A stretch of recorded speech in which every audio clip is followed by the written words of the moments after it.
Ward क्रियान्वयन समिति के सचिव, वार्ड क्रियान्वयन समिति के सचिव का क्या काम है और उनको किस लिए रखा गया था और उनकी कार्यकाल क्या है, वो कितने दिनों तक के लिए उनका चयन किया गया है, नियुक्ति कितने दिनों के लिए है, इन सारी बातों पे हम चर्चा करेंगे। क्योंकि कमेंट में बहुत सारे लोगों ने पूछा था कि सर वार्ड सचिव पर एक वीडियो बना दीजिए। कहीं कहीं लोगों ने बोल रहा था कि वार्ड सचिव बहुत मनमानी करते हैं, तो कई जगह लोगों ने बोला कि वार्ड सचिव बहुत अच्छे काम कर रहे हैं।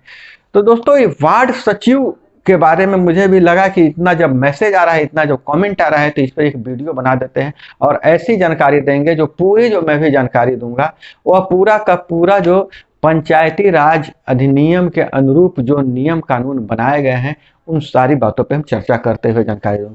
जैसा कि पता है दोस्तों कि वार्ड कहीं कहीं जो वार्ड सदस्य हैं वो वार्ड सचिव के सामने दब जा रहे हैं। वो इसलिए दब जा रहे हैं कि वह उनको पूरी अपनी जानकारी ही नहीं है कि मेरा क्या पावर है, वार्ड का क्या पावर है, सचिव का क्या काम है, ये पूरी पता ही नहीं है। यही चलते कहीं कहीं जो नल जल योजना जो है से विफल हो रहा है और ग्रामीण कहीं कहीं पर तो सचिव से गुस्सा है।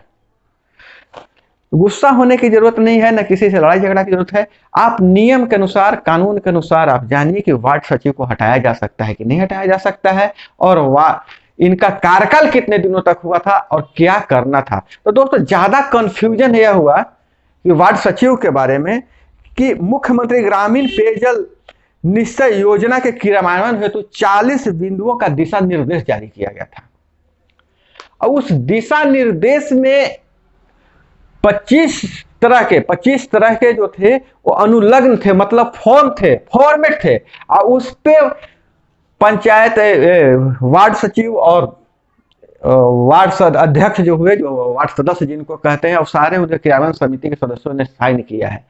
और लोगों ने पढ़ा नहीं कि हम किस पे साइन कर रहे हैं, क्या मेरा अधिकार है, किस लिए साइन कर रहे हैं। 25 जगह साइन करना होता है तो बहुत मुश्किल सारा बात होता है कि भाई कैसे हम करें।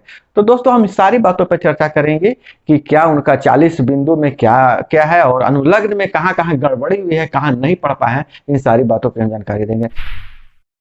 नमस्कार दोस्तों, मैं हूं अभय कुमार, आप देख रहे हैं ठोक तंत्र। अगर अभी तक आपने चैनल को सब्सक्राइब नहीं किया होगा तो सब्सक्राइब कर लीजिए। अगर वीडियो पसंद आए तो एक लाइक जरूर कीजिएगा।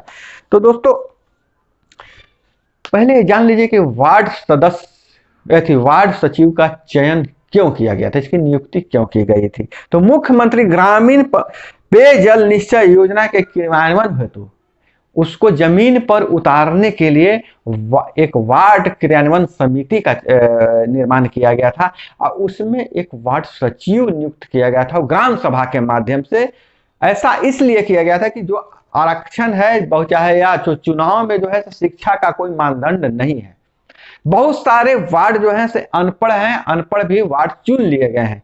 तो चूंकि यह इनको योजना करवानी है और खुद एजेंसी रहेंगे ये इस योजना को काम करवाने के लिए, तो इनको कुछ पढ़ा लिखा एक व्यक्ति चाहिए था इनमें क्रियान्वयन के लिए। तो समझिए कि एक तरह से उनको एक पीए के रूप में वार्ड सचिव दिया गया और वो वार्ड सचिव एक वार्ड क्रियान्वयन समिति बनाई गई, उसी के अनुसार देख रेख करना था। तो बात करते हैं कि 40 बिंदुओं का दिशा निर्देश जारी किया गया था, जिसके चौथे नंबर पर वार्ड सभा सचिव का चयन एवं वार्ड प्रबंधन समिति का गठन का बात की गई है।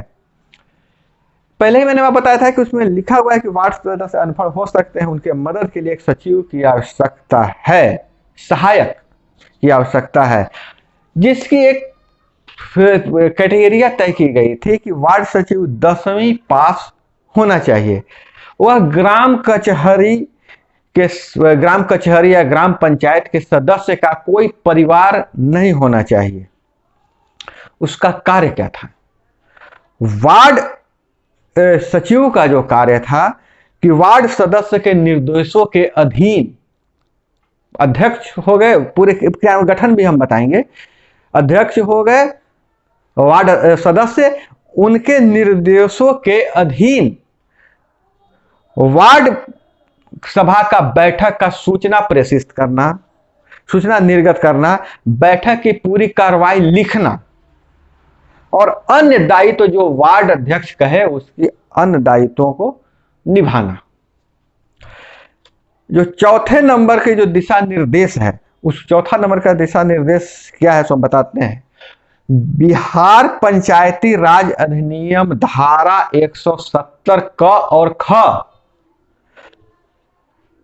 के तहत वार्ड क्रियान्वयन समिति का निर्माण करना है। उसके लिए बिहार वार्ड सभा तथा वार्ड क्रियान्वयन एवं प्रबंध समिति कार्य संचालन नियमावली 2017 के तहत इनका चयन होना था।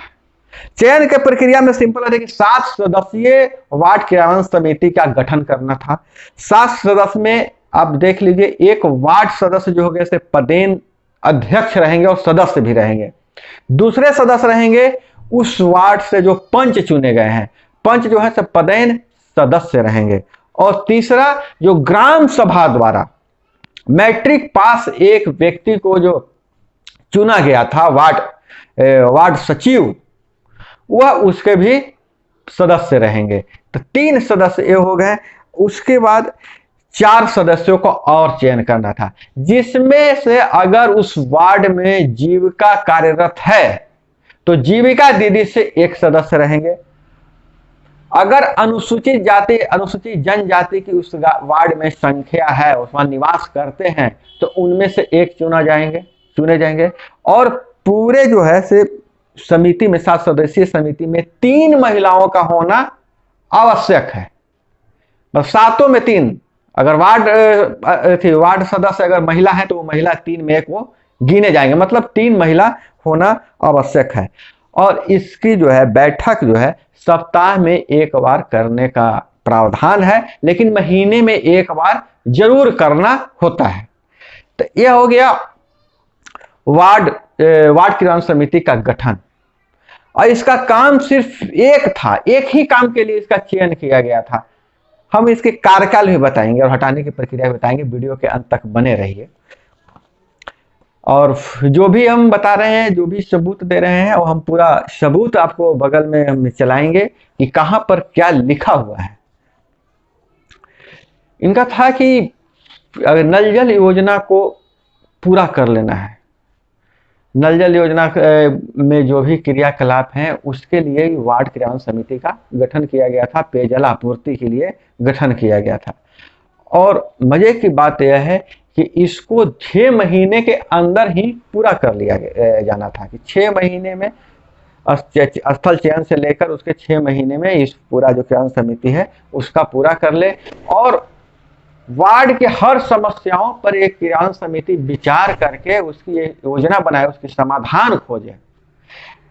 चूंकि यहाँ गड़बड़ वहीं पर हुई कि जो वार्ड सचिव और वार्ड सदस्य के बीच में जो यहाँ पैसे का जो निकासी का बात है, साझा अकाउंट खुला और नल जल के पैसे वहां देना था और सरकार द्वारा एजेंसी नियुक्त की गई, जबकि नियमावली में सब लिखा हुआ है, एकदम साफे शब्दों में लिखा हुआ है पूरा कि वार्ड क्रियान्वयन समिति तय करेंगे, दुकान तय करेंगे, सामान तय करेंगे, पहले सामान देखेंगे, सामान देख के उसके बाद मिस्त्री तय करेंगे, प्लम्बर तय करेंगे, तब काम करवाएंगे अपने घर की तरह।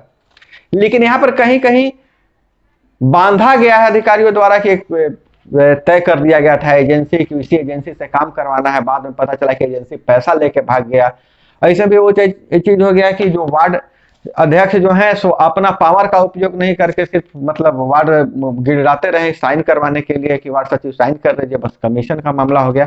अगर पूरी जो पैसे की जानकारी बैठक में वार्ड क्रियान्वयन समिति के सामने रखा जाता और सभी के निर्णय से लिया जाए, किसी को लोभ नहीं रहता, तो यह इस तरह का जो मामला नहीं आता, वार्ड सचिव और वार्ड अध्यक्ष के बीच में जो चल रहा है वो नहीं आता। खैर, हम बात कर रहे थे कि आप देख लीजिए, बगल में हम चला दे रहे हैं कि बिहार पंचायती राज अधिनियम धारा 170 क एवं 170 ख बिहार वार्ड सभा तथा वार्ड क्रियान्वयन एवं प्रबंधन समिति कार्य संचालन नियमावली 2017 के तहत वार्ड सचिव का जो कार्यकाल है मात्र 2 साल है।